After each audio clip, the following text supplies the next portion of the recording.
भक्ति भारत में आपका स्वागत है।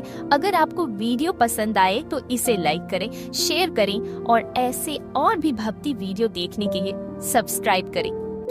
एक ब्राह्मण थे, वो तीर्थ यात्रा करना चाहते थे। उनके लड़के थे पर उनकी ज्यादा आज्ञा का पालन नहीं करते थे। तो सोचा, बूढ़ा अकेले तीर्थ यात्रा कैसे कर पाऊंगा। तो एक गरीब ब्राह्मण का लड़का था, उससे कहा कि भैया, तू इधर उधर नौकरी के लिए भटकता है, अगर तू मुझे तीर्थ यात्रा करवा देता है तो मैं तेरी खान पान की व्यवस्था कर दूंगा और धनराशि भी दूंगा। तो लड़के ने कहा, अच्छा है, आपके साथ तीर्थों का दर्शन भी हो जाएगा। वो जहाँ जहाँ जाना चाहते थे वो जवान ब्राह्मण बूढ़े ब्राह्मण को ले गया और तीर्थ दर्शन करा दिया। और जब ब्रज धाम आए तो बहुत बुखार आ गया। बूढ़े को उसने बहुत सेवा की, जैसे माता अपने बच्चे की सेवा करती है, बहुत सेवा की उस जवान ब्राह्मण ने। बड़ा द्रवित हुआ बूढ़ा ब्राह्मण, धनी ब्राह्मण था वो। गोपाल जी के दर्शन जब करने तो कहा, बेटा, तुमने बहुत सेवा की है, तुम्हें क्या दे सकता हूँ। मेरी एक बेटी बहुत सुंदर है, बेटी बहुत प्यारी है मेरी।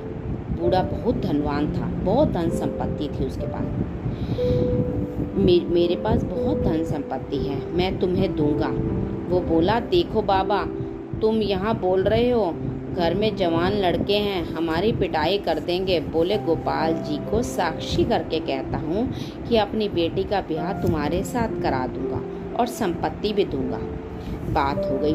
तीर्थ यात्रा करके जब वह घर पहुंचा तो बूढ़े की हिम्मत नहीं हुई बात करके लड़कों के सामने अपने, क्योंकि बेचारा गरीब ब्राह्मण का लड़का था। वो महीना भर सोचता रहा कि कभी ना कभी सूचना दें, पर वो तो सूचना ही नहीं दे रहे थे। घर गया, उनकी ओर बोला, देखो बाबा, आपने कहा था कि तुम्हारा विवाह करा दूंगा अपनी बेटी के साथ, लेकिन बाबा तो अपने बेटों से डर गया।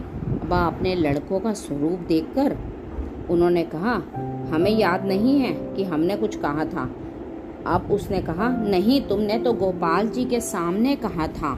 तो उन्होंने कहा, हमें याद नहीं है कि तुमसे क्या कहा था। पीट के भगा दिया उसके लड़कों ने उस लड़के को। बुरा लगा उसको। तीर्थ यात्रा में ऐसे किया। जवान ने कहा, तुमने कहा था ऐसा, अब हमारी आशा जगा दी, अब ना कर रहे हो। बूढ़ा लड़कों से डर गया, बोला, मैंने नहीं